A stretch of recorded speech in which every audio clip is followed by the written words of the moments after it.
부부가 되려면 결혼을 해야 합니다. 결혼하는 이유는 행복하려고 하는 것입니다. 그래서 결혼하여 행복한 부부가 있고 불행한 부부가 있습니다. 그런데 통계적으로 보면 80% 이상이 불행하다고 합니다. 왜 불행할까요? 어떻게 살아야 행복한지를 모르고 결혼하고 살기 때문입니다. 아무리 사랑해도 그 시간이 오래 가질 못합니다. 같이 살다 보면 사랑만 가지고는 행복하지 않다는 것을 알게 됩니다. 상대방의 단점이 보이기 시작합니다. 경제적인 약점도 드러나요. 남편으로서 경제적인 책임을 져줘야 되는데 안 지면 부인은 처음엔 사랑으로 견디는데 시간이 길어지면 못 견뎌냅니다. 성격과 성품도 맞지 않아요.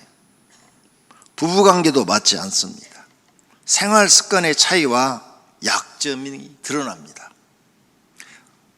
부부의 책임과 의무도 해야 되는데 안 하는 것들이 다 보이기 시작하는 거죠. 돈 문제, 가족 문제, 자녀 양육 문제, 미래 준비 등 생각의 차이가 드러납니다. 그래서 자주 다투게 됩니다. 연애할 때 보이지 않았던 점이 모두 드러나면 실망하게 됩니다. 시간이 갈수록 갈등이 깊어지고 헤어짐을 생각하게 되는 것입니다. 결혼하여 행복하게 하려면 서로 노력하고 돕는 일이 많은데 이런 생각을 하지 못하기 때문입니다. 서로 상대방한테 사랑받으려는 마음이 강하기 때문에 그런 겁니다. 행복한 결혼 생활을 하려면 이제 그런 세상적인 사랑, 그건 내려놓으셔야 됩니다. 성경 말씀으로 결혼을 다시 정립해야 돼요. 하나님은 결혼을 사랑 때문에 하라고 말씀하지 않습니다. 최초에 하나님이 남자와 여자를 맺어줄 때 돕는 배필이 되라고 결혼을 시키셨습니다. 여호와 하나님이 가라사대 사람의 독차는 것이 좋지 못하니 내가 그를 위하여 돕는 배필을 지으리라 하시니라. 아멘. 이렇게 말씀하시고 바로 이어서 아담이 잠들어 있을 때 그의 갈비뼈를 취해서 하와를 만들었다. 이렇게 기록되어 있어요. 그래서 돕는 배필로 만들었다 그랬어요. 재미있는 이야기 해드릴까요? 갈비뼈가 강합니까? 흙으로 만든 살이 강합니까? 유머예요. 그래서 남자하고 여자하고 싸우면 여자가 이깁니다. 갈비뼈가 더 강하거든요. 그래서 여자가 강해요. 약한 것 같으면서 강해서 남자 다 이겨먹습니다. 남자 아담은 흙으로 만들었죠. 여자는 갈비뼈로 만들었다는 거예요. 그러니까 갈비뼈하고 흙하고 싸우면 흙이 진다니까요. 자, 성경 속에 이런 내용들이 우리가 들리는 거죠. 그래서 돕는 배필로 만들었다 그랬어요. 그래서 성경은 너 결혼할 거야? 그러면 사랑 얘기하지 말고 그건 소설이나 나오는 이야기야. 노미오와 쭈리의 얘기는 소설이나 있지 실제는 없어. 그러니까 돕는 배필로 살아라. 결혼 전에는 자기 중심으로 살았어요. 그러나 결혼하면 배우자를 돕기 위해서 살아야 합니다. 그 결혼 전에는 총각이나 아가씨나 돈 벌어서 나 쓰면 돼요. 나 하고 싶은 대로 하고 살면 돼요. 누구 눈치 볼 것도 없어요. 누구 도와줄 것도 없어요. 그냥 나 편한 대로 살면 돼요. 근데 결혼 딱 하면 이제 나를 위해 사는 게 아니에요. 배우자를 위해 살고 자식을 낳으면 자녀를 위해서 사는 거죠. 바뀌는 거예요. 그래서 결혼하면 나를 위해 사는 인생이 아니에요. 이제 가족을 위해 사는 인생이 바뀌는 거예요. 이것도 모르고 결혼한 사람들은 망하는 거예요. 그러니까 어떤 사람들은 결혼하면 이렇게 이제 나는 없어지고 가족을 위해 살아야 되는데 어떤 남자는 돈을 벌어가지고 집에 월급을 안 갖다 줘. 그러니까 당연히 부인이 미워하죠. 안 미워하면 사람이 아니죠. 왜? 남편의 책임과 의무를 다하지 않으니까. 그러니까 결혼이 뭔지도 모르고 결혼한 거예요. 결혼을 딱 하면 이제 나는 없어요. 가족을 위해 사는 거예요. 그래, 돕는 거죠. 남편은 아내를 돕고, 아내는 남편을 돕고, 자녀를 낳으면 부모는 자녀를 돕고, 이거 위해서 사는 거예요. 결혼 후에도 자기를 위해 사는 사람들이 있어요. 여자분들도 남편이 돈 갖다 주면 한 달 생활비 300을 주면 1000만 원씩 쓰고 다니는 사람이 있어. 500만 원씩 쓰고 다니는 사람이 있어. 자기를 위해 사는 거죠. 남편과 자녀들을 위해 살지 않는 거죠. 이런 집은 다 망해요. 그때 가서 다 헤어집니다. 결혼이 뭔지를 모른다니까요. 어떻게 살아야 행복한지를 모르는 거예요. 성경이 답인 거예요. 돕기 위해서 살아. 이런 가정은 다 행복해요. 그게 부부인 거예요. 그래서 결혼을 하시게 되면 약할 때나 강할 때나 변함없이 돕는 배필이 돼야 되고, 가난할 때나 부유할 때나 돕는 배필이 돼야 되고, 병들거나 건강할 때도 돕는 배필이 되어야 합니다. 경제적인 면도 서로 노력해서 도와야 되는 거죠. 그래서 부부가 열심히 노력해서 도우면 빨리 집이라도 한 채 마련하잖아요. 혼자 버는 것보다 둘이 버는 게 훨씬 빠르잖아요. 그래서 서로 돕는 거예요. 하나님이 주신 대로 욕심 부리지 않고 또 살아야 돼요. 현재 생활에 항상 하나님 앞에 감사할 줄 알아야 행복해지는 거예요. 너무 높은 것을 바라보고 큰 돈 벌려고 큰 사업 벌렸다가 망하면 평생 빚 갚아야 돼요. 그러니까 너무 높은 걸 바라보지 말고 자기가 이룰 수 있는 것을 바라보면서 한 단계 한 단계 계단 올라가듯이 올라가야 되는 거죠. 그렇게 사는 사람들이 행복한 거예요. 하나님 사랑을 할 줄 알고 이웃 사랑도 할 줄 아는 사람들이 행복해요. 사랑을 받으려고 하는 것보다 남한테 이렇게 주려는 사람이 남을 이해하고 용서하고 남을 포옹하는 마음이 있어요. 이런 마음을 가진 사람들이 가정을 꾸며야 행복합니다. 말이나 행동으로 배우자 간에 상처 주지 않아야 돼요. 그래야 가정이 행복한데, 싸움만 했다 하면 온갖 세상에 나쁜 언어 다 갖다가 사용해가지고 상대방한테 평생 지울 수 없는 모욕적인 말들을 해버리거든요. 그 상처 안 지워져요. 병원 가도 해결 안 돼요. 약 먹어도 해결 안 돼요. 평생 그게 상처가 돼서 안고 사는 거죠. 그러니 행복할 리가 없죠. 불행하다고 다 얘기를 하는 거죠. 지금부터 이제 교회 나왔어요. 하나님 믿어요. 그러면 철저하게 세상적인 부부 관계를 내려놓고 돕는 배필이 되겠다고 결심하고 실천하면 앞으로 행복해집니다. 그렇게 사시면 하나님이 기뻐하십니다. 성공하였는데 배우자가 불행하다고 말을 하면 그분은 인생 실패한 겁니다. 그러므로 성공보다 먼저 배우자가 행복하게 살도록 해주는 것이 여러분의 인생을 성공하게 하는 것입니다. 배우자가 싫어하는 것은 서로 안 해야 됩니다. 싫어한다고 말을 했는데도 계속하면 상대방을 불행하게 만드는 겁니다. 좋아하는 것을 해주는 것이 행복하게 해주는 것입니다. 결혼해서 서로 행복하게 해주시기를 바랍니다.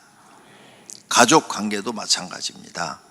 부부가 서로 돕는 모습을 보여야 아이들도 보고 배워요. 엄마 아버지가 늘 가정에서 서로 챙겨주고 서로 돕는 모습을 보고, 아, 결혼하면 저렇게 사는가 보다 하고 아이들도 배우고, 자기들도 결혼하면 또 그렇게 살아요. 맨날 싸우고만 다투고만 살면 아이들도, 아, 결혼하면 저렇게 의견이 안 맞으면 싸우고 사는가 보다, 다투는가 보다, 이렇게 배우니까 그 아이들이 결혼했어도 또 다투고 사는 거예요. 그러므로 성도님들의 가정을 빨리 하나님의 말씀대로 돕는 가정으로 꾸며야 될 줄로 믿습니다. 부부는 책임과 의무를 다하는 것입니다. 책임과 의무를 다하지 않는 부부는 돕는 배필이 아닙니다. 고린도전서의 말씀이에요. 남편은 그 아내에 대한 의무를 다하고 아내도 그 남편에게 그렇게 할지라. 의무, 남편으로서 의무 다 하라는 거예요. 아내로서의 의무 다 하라는 거예요.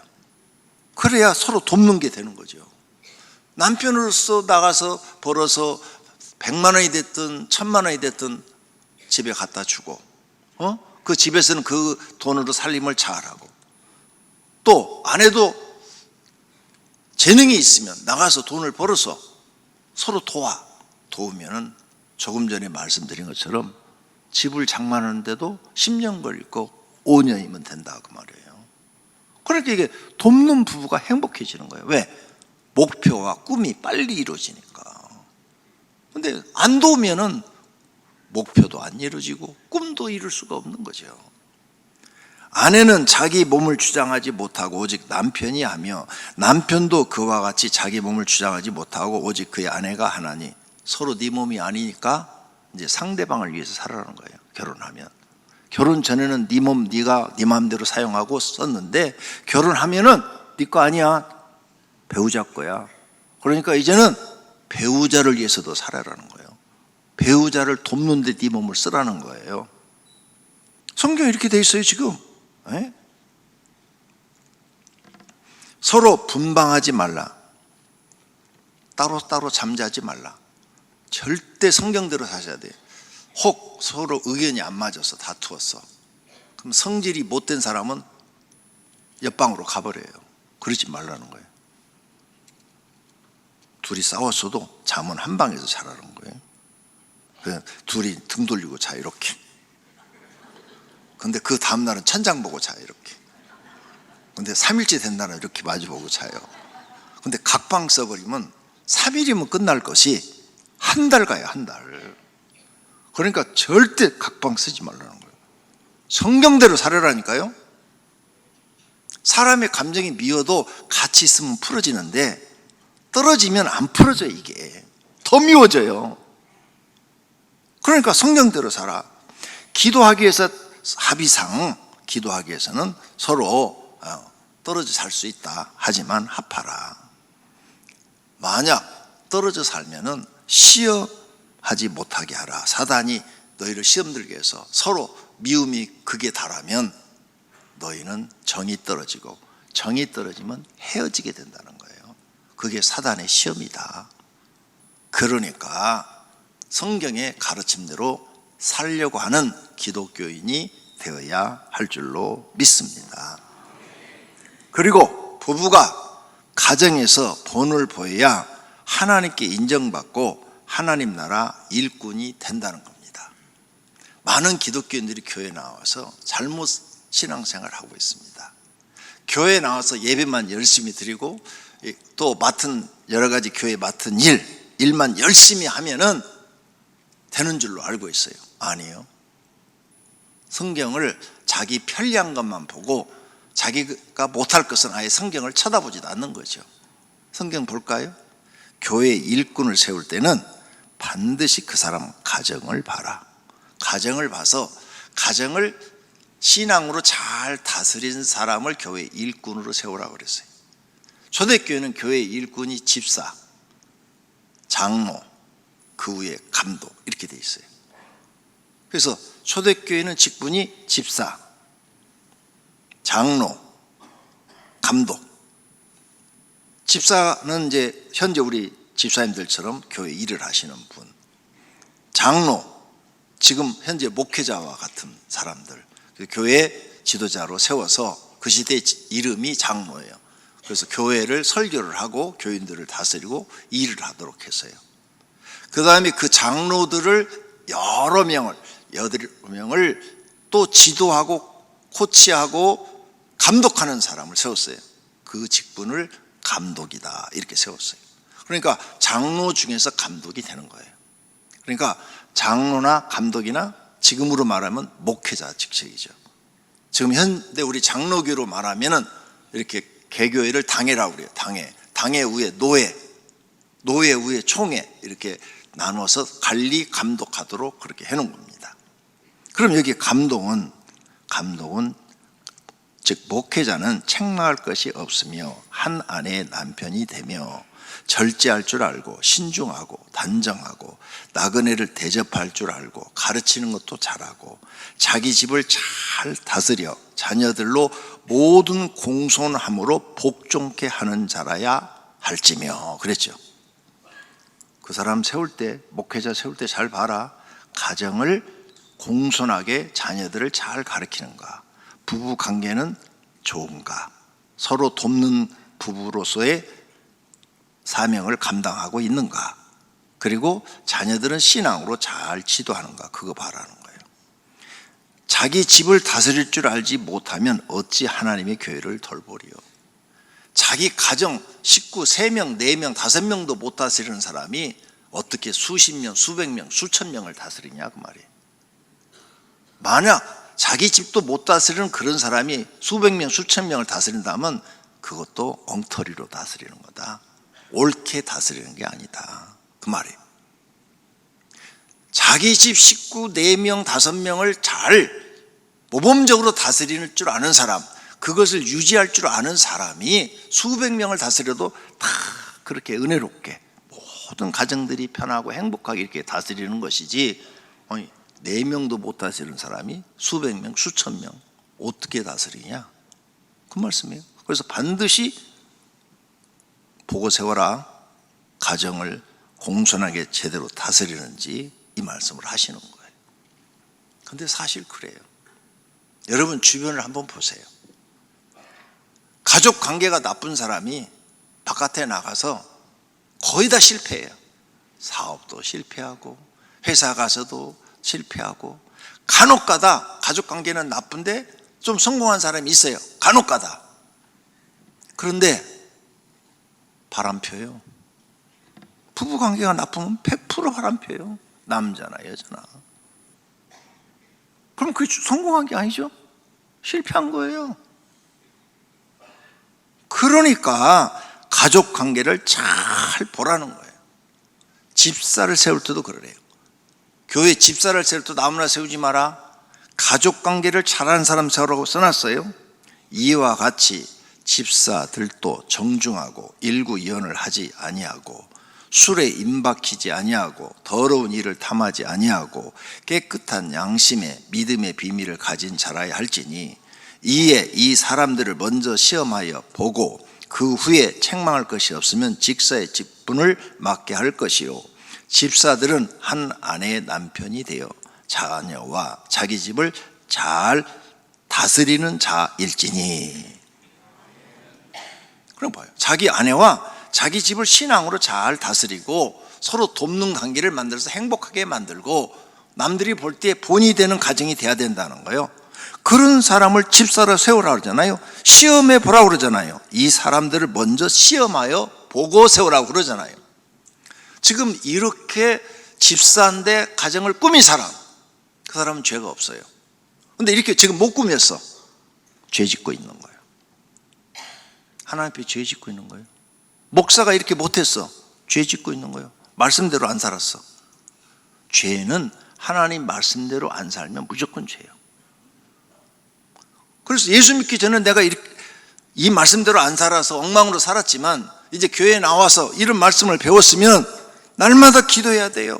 하나님, 내가 우리 가정을 서로 돕는 가정으로 만들어서 부부 간의 사이도 행복하게 하고 자녀들과의 관계도 행복하게 하고 모범이 되게 해 주십시오. 매일 기도하셔야 돼요. 그래서 이렇게 만들어 나가야 돼요. 그래야 하나님 앞에 인정을 받아요. 너는 내 말대로 순종하는구나. 인정을 받는데 이렇게 안 하면 불순종이 되는 거예요. 불순종은 죄가 된다니까요. 그래, 교회를 다녀도 헛다니는 거예요. 그럼 여러분이 교회 나와서 엉망진창인 가정이 다 좋아졌어. 그러면 주변의 사람들이 보고 불신자들도 보고 신도들도 보고, 야, 저분은 예수 믿고 가정이 정말 행복해졌어. 다 부럽죠. 교회 나가면 다 저렇게 좋은가 봐. 그래, 그런 사람이 우리 교회 나와. 우리 교회 나오면 정말 행복해져. 좋아져. 모든 게 좋아져. 이렇게 하고 전도를 해야 따라오지. 여러분 가정은 맨날 싸우고 옆집에서 소리는 다 듣고 다 알아. 싸우고 살고 막 불행하고 애들은 엉망진창이고 다 알아. 다 아는데 전도해봐. 그럼 뭐란 줄 알아요? 니나 잘해 그래요. 니나 잘해. 네 가정 엉망진창이면서 무슨 전도야. 널 보니까 교회 갈 마음이 하나도 없다. 근데 내 가정을 이렇게 하라고 그런 사람들 만나서 내가 예수 믿기 전에 엉망했는데 교회 가니까 하나님 말씀 듣고 그 말씀대로 나를 죽여서 자아를 부인하고 나를 다 죽이고 말씀대로 살았더니 우리 가정이 이렇게 행복해졌어. 우리 부부 사이가 아주 서로 돕는 가정이 돼서 지금은 신혼 기분 같아. 뭐 이런 얘기를 해주고 우리 애들도 얼마나 착해졌는지 몰라. 그러면 불신자들이 볼 때 우리도 교회 가면 저렇게 될까? 이런 생각이 들 때 전도를 해야 교회 가고 싶은 마음이 생기지요. 그래서 하나님이 그렇게 세우라는 거예요. 아무나 세우지 말라는 거예요. 오늘 꼭 하나 배우셔야 돼요. 이 말씀대로 살고 있으면 하나님 앞에 인정받는 믿음이고, 이 말씀대로 살지 못하고 있으면 죄를 짓고 있다는 거. 죄를 진 사람은 회개해야 됩니다. 그리고 고치셔야 됩니다. 그래서 이제 여러분의 가정을 앞으로 남은 생에는 행복하게 만드셔야 됩니다. 그러려면 어떻게 돼요? 나부터 이 말씀대로 살고 내가 이제 돕는 자가 돼야 돼요. 돕는 자. 마음만 먹으면 쉬워요. 아주 쉬워요. 돕는 거 별로 어렵지 않아요. 결심만 하면 돼요. 결론으로 부부가 행복해야 가정이 행복해집니다. 부부가 행복하면 그 모습을 자녀들한테 보이면 자녀들도 행복해져요. 왜? 집에 가면 엄마 아빠가 너무 행복하게 살고 다투지 않으니까 아이들이 집에 가서 뭐 불편한 게 없어요. 엄마 아빠가 다투면 애들이 눈치를 보잖아요. 이쪽 편도 들 수 없고 저쪽 편도 들 수 없고 눈치를 보고 자기 방에 들어가서 찍소리도 안 하고 있잖아요. 불행해진단 말이에요. 그러니까 부부가 행복해야 자녀들도 행복해지는 거예요. 가난해도 행복한 모습을 보여줘야 돼요. 가난해도요. 서로 도우면 정말 행복합니다. 부부 사이가 행복해야 신앙생활도 행복해요.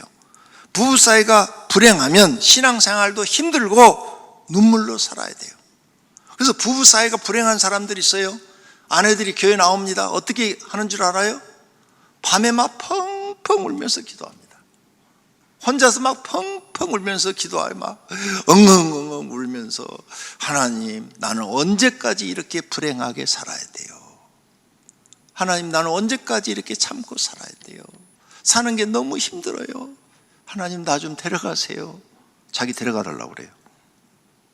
왜? 예수 믿으니까 이혼하겠다는 말은 못하겠고 그냥 나 좀 빨리 데려가세요. 빨리 데려가세요.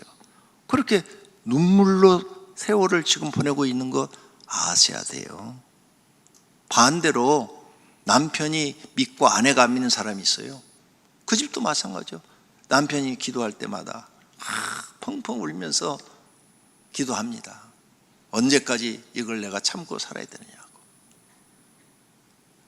1년도 아니고 10년, 20년, 30년 막 참고 사니까 머리 끝까지 인내심이 이제 한계점이 도달한 거죠. 이런 걸 아시고 배우자를 생각한다면 배우자 속썩이지 말고 돕는 자가 꼭 되시기를 바랍니다. 할렐루야. 부부가 행복해야 양가 부모님도 잘해드리고, 부부가 행복하면 양가 부모님이 보기만 해도 좋아요. 결혼해서 내 자식이 저렇게 행복하게 사니까 나한테 아무것도 안 해줘도 행복한 거예요. 불행하게 살면 양가 부모님이 마음이 아픈 거죠. 그러니까 또 불행해지는 거예요. 가정의 시작은 부부입니다. 서로 하나님 가르침대로 돕는 자가 되어서 행복하시기를 축원합니다.